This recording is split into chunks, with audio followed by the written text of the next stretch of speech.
Well, you'll probably be surprised to find out that when I was in the fifth grade, I was invited to join the gifted program at school. And I was in that from fifth through eighth grade. And when I went to high school, they didn't have that anymore.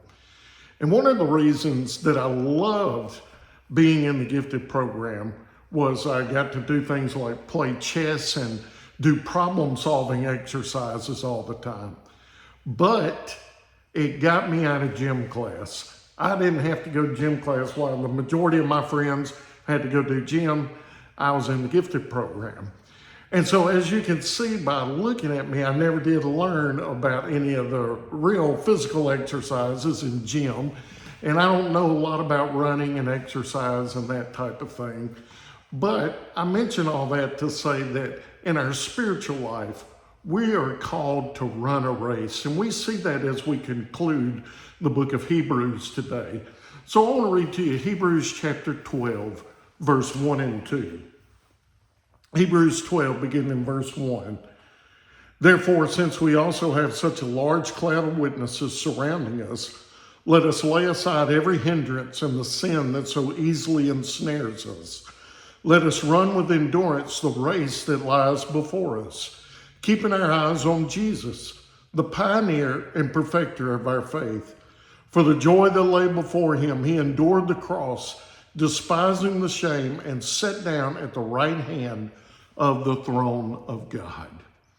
And so here we see, we just come off of reading Hebrews chapter 11, and we see there in chapter 11 all these great examples of Christian faith all throughout the Bible.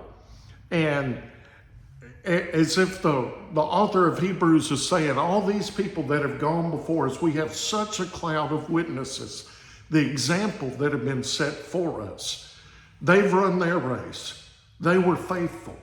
Now we're called to run our race and be faithful.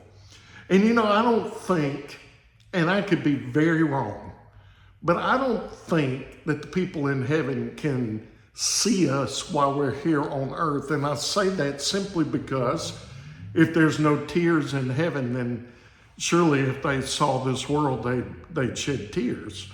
But regardless of that, we have those that have gone before us as an example. And it's kind of like they're our parents that have been on the sideline cheering for us. And now it's time that we're in the game. And in order to run our race, we've got to run freely.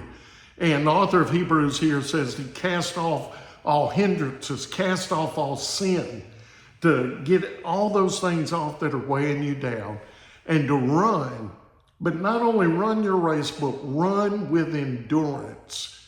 And as we run, we don't give up, but we fix our eyes on Jesus.